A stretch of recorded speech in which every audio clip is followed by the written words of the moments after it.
एक साधारण सा मॉन्क जो हर चीज में एवरेज था। एक दिन वह आश्रम में बैठा ध्यान कर रहा था, लेकिन बीच बीच में शोर के कारण उसका ध्यान टूट रहा था। आश्रम के कुछ शिष्य ने हंसते हुए कहा कि यह तुम्हारे बस की बात नहीं है, इसके लिए कुछ योग्यता होना जरूरी है। युवा बिच्छू को यह बात अंदर तक चुभ गई। अगले दिन जब वह ध्यान करने के लिए सुबह उठा तो उसके मन में यह सवाल आया कि क्या मैं सच में इस काबिल हूँ। अगली बार से जब वह कुछ करने बैठता तो बार बार उसके मन में बस यही आता कि क्या मैं सच में इस काबिल हूँ।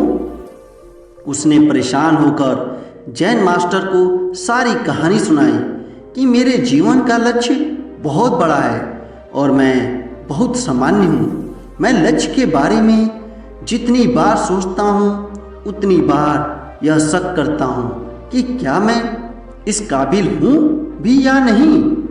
इस कारण मैं कभी भी काम सही तरह से नहीं कर पाता। जैन मास्टर ने मुस्कुराकर कहा कि आश्रम के पीछे वाले पहाड़ पर जाओ, वहाँ बहुत सारे पत्थर पड़े हैं, किसी भी पत्थर को चुनकर ले आओ। मॉन्क उस पत्थर को ले आया।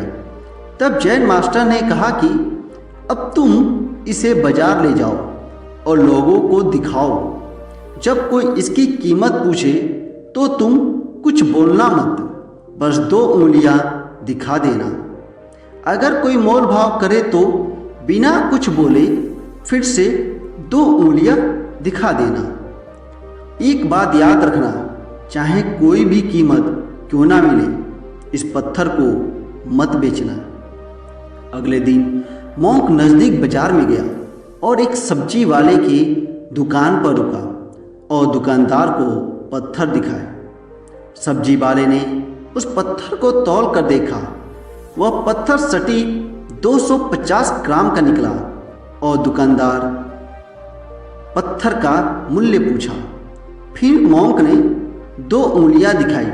दुकानदार ने कहा ठीक है, मैं 2 पैसे देता हूँ। मॉन्क ने फिर 2 उंगलियां दिखाई।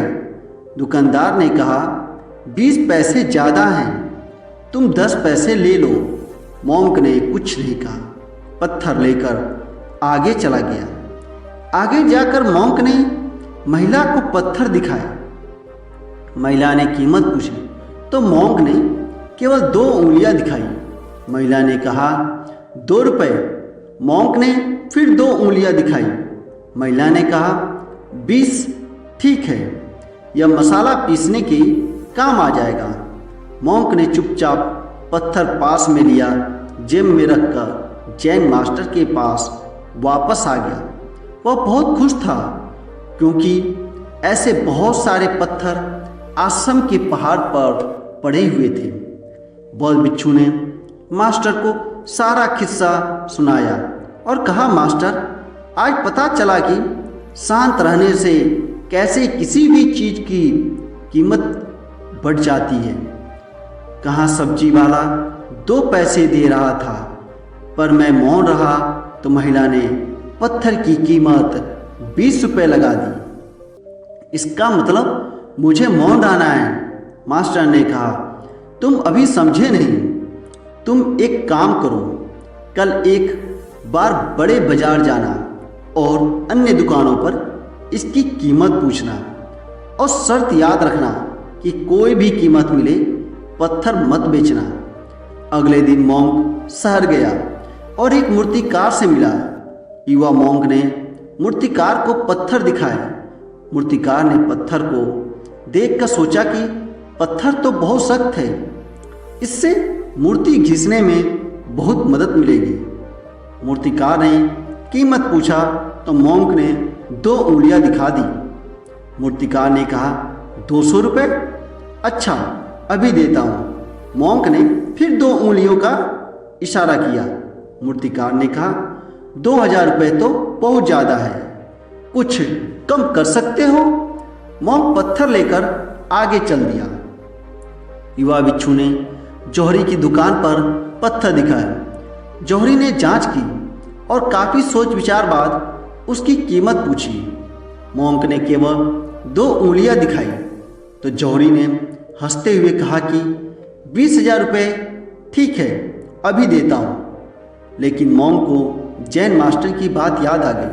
उसने ना में सिर हिलाया और फिर से 2 उंगलियां दिखा दी। जौहरी ने गंभीर होकर कहा कि 2 लाख ठीक है, मैं दे सकता हूँ, यह पत्थर मुझे दे दो। जौहरी की बात सुनकर भिक्षु बहुत हैरान हुआ, लेकिन मास्टर ने मना किया था, इसीलिए भिक्षु ने खुद पर संयम रखकर पत्थर लिया और चुपचाप वहाँ से लौट आया। और आश्रम आकर भिक्षु ने जैन मास्टर को किस्सा सुनाया और कहा कि मास्टर, मैं तो हैरान हूँ कि एक ही पत्थर की इतनी अलग अलग कीमत कैसे हो सकती है। एक सब्जी वाला 20 पैसे ना दे सका और एक जौहरी 2 लाख रुपए देने के लिए तैयार था। मास्टर ने कहा, तुम्हारे सारे सवालों का जवाब इस पत्थर में छुपे हैं। इस पत्थर की तरह ही कोई भी तुम्हारी कीमत नहीं लगा सकता, तुम खुद भी नहीं। जैसे हर आदमी ने अपनी योग्यता और अपने अनुभव से इस पत्थर की कीमत लगाई, इस तरह जब लोग तुम पर हंसते हैं तब वह अपने अतीत से देख रहे हैं और अधिकतर लोगों के अतीत में डर छुपा होता है। हम नहीं कह सकते तो यह क्या करेगा, लेकिन लोग अपनी कमियों का रिफ्लेक्शन दूसरे में देखते हैं। अगली बार कोई तुम पर हंसे तो उन्हें यह मत बताना कि तुम अपनी ही कमी मुझ में देख रहे हो, नहीं तो लोगों के अहंकार को ठेस पहुंचेगी और वह तुम्हारे दुश्मन बन जाएंगे।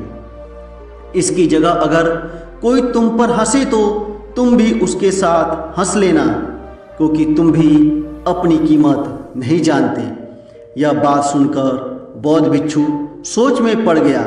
जैन मास्टर ने आगे कहा कि सच तो यह है कि इंसान अगर खुद पर शक ना करे तो किसी भी प्रकार की शिकायत ना करे तो हर किसी से असीमित बनने की क्षमता होती है।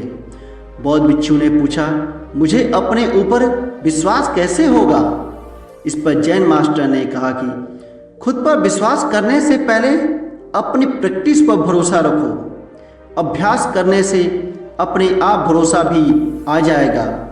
जैसे जैसे तुम आगे बढ़ते जाओगे वैसे वैसे दूसरे की नज़रों में तुम अपनी कीमत लगाना बंद कर दोगे। दूसरी कहानी है 8 शिकायतें। 19 साल का जवान लड़का जैन मास्टर के पास पहुंचा और उनसे जाकर कहता है कि मैं आपके बारे में बहुत सुना है, मैं बहुत परेशान हूँ, कृपा कर जल्दी से मेरी मदद कीजिए। जैन मास्टर शांति से उसे सुनते रहे। लड़का कहता है कि मैं एक छोटा सा व्यापार करना चाहता हूँ, लेकिन घर वाले मदद नहीं करते। मैं पढ़ने बैठता हूँ तो किसी न किसी ख्याल में खोया रहता हूँ। कोई सही से पढ़ाने वाला नहीं है। मेरे दोस्त ने मुझे धोखा दिया, अब मुझे किसी की बात पर भरोसा नहीं होता। ऐसा करते करते लड़का एक के बाद एक शिकायत करने लगा। जैन मास्टर के पास में कुछ चावल के दाने रखे हुए थे। वह हर शिकायत पर एक चावल का दाना कटोरी में रख देते थे। लड़का यह सब देख रहा था, लेकिन वह शिकायत करता रहा। जब लड़का शांत हुआ तब मास्टर भी शांत बैठे रहे। कुछ देर बाद जैन मास्टर ने उस लड़के से कहा कि लो जरा अपनी शिकायतें गिन लो। लड़के ने चावल के दाने को गिनना शुरू किया। वह थोड़ा शर्मिंदा हुआ और संकोच करते हुए उसने मास्टर से कहा कि मैंने आपसे 8 शिकायतें की। मास्टर ने कहा कि तुमने 9 शिकायतें हैं कि। लड़के ने कहा यह तो 8 ही दाने हैं। मास्टर ने कहा कि तुम कटोरी गिनना तो भूल ही गए। लड़के ने कहा कि मैं कुछ समझा नहीं। मास्टर ने कहा कि तुम जय 8 समस्याएं लेकर आए हो, उसका कोई समाधान नहीं है। मैं उसे हल नहीं कर सकता। लड़का ने कहा कि कुछ तो बताइए, आप सबकी मदद करते हैं, मेरी भी मदद करें ताकि मेरा भी कुछ भला हो सके। मास्टर ने कहा, ठीक है, मैं तुम्हें 9वीं शिकायत से मिला सकता हूँ। उसके बाद तुम स्वयं निर्णय लो कि तुम्हें अपना जीवन आसान बनाना है या कठिन। मास्टर ने कहा कि ऐसा करो, तुम अपनी जन्म कुंडली ले आओ। लड़का कुंडली लेकर आया। मास्टर ने कुंडली में देखकर कहा कि बताओ, इसमें कहाँ लिखा है कि तुम्हारे जीवन में कोई समस्या नहीं आएगी। लड़के ने कहा कि मैं समझा ही नहीं मास्टर। मास्टर ने कहा कि यही 9वीं समस्या, तुम 3 बातों को समझो। लेसन नंबर 1, 9वीं समस्या यह है कि तुम चाहते हो कि कोई समस्या ना हो। हर इंसान को लगता है कि उसे जीवन में कोई समस्या नहीं आनी चाहिए। हमको दुनिया से उम्मीद है, घर वालों से उम्मीद है कि मेरा जीवन आसान हो। जब उम्मीद पूरी नहीं होती तब शिकायत करते हैं और हाथ पर हाथ धरे बैठे रहते हैं। इसलिए यह एक उम्मीद है जिस पर बाकी परेशानियों की इमारत खड़ी हुई है। जैन मास्टर कहते हैं कि दूसरी बात याद रखना कि 2 तरह की परेशानियां होती हैं। कुछ परेशानियां ऐसी होती हैं जिनको तुम इस समय हल कर सकते हो। यह परेशानियां तुम्हें तत्काल बेहतर बनाती हैं और दूसरी तरह की समस्याओं का तो तुम उस समय कुछ नहीं कर सकते। यह परेशानियां तुमको धैर्य रखना और सही चीज़ों पर ध्यान देना सिखाती हैं। इसलिए याद रखो कि हर समस्या तुम्हें बेहतर बनाती है, बशर्ते तुम शिकायत करना छोड़ दो। दोस्तों, वीडियो में आगे बढ़ने से पहले एक छोटी सी रिक्वेस्ट है। चैनल पर यदि आप पहली बार आए हैं तो सब्सक्राइब जरूर करें और वीडियो को लाइक जरूर करें। तीसरी बात, शब्दों, विचारों और कर्मों का ध्यान रखो। एक तरफ ब्रह्मांड लगातार विस्तार कर रहा है। जब विस्तार होता है तो हर चीज़ मानो शरीर पहले टूटता है फिर बनता है, यानी पहले समस्या होती है फिर विकास होता है। लेकिन अब हम उम्मीद करते हैं तब हम यह भूल जाते हैं कि हम अपने जीवन में अपने विचारों और शब्दों से रंग भर रहे हैं। अच्छा बुरा हम खुद को महसूस करवा रहे हैं। जब हम उम्मीद और शिकायत करते हैं तब हम अपने विचारों और शब्दों की कीमत को छोड़कर दुखी होने लगते हैं। इसीलिए तुम केवल 9वीं समस्या का ध्यान रखो, कभी शिकायत मत करो। अपने विचारों, शब्दों और कर्मों का ध्यान रखो। धीरे धीरे तुम परेशानियों से ताकतवर हो जाओगे। कुछ परेशानियां तुम सुलझा लोगे और कुछ परेशानियां समय के साथ कमज़ोर पड़ जाएंगी।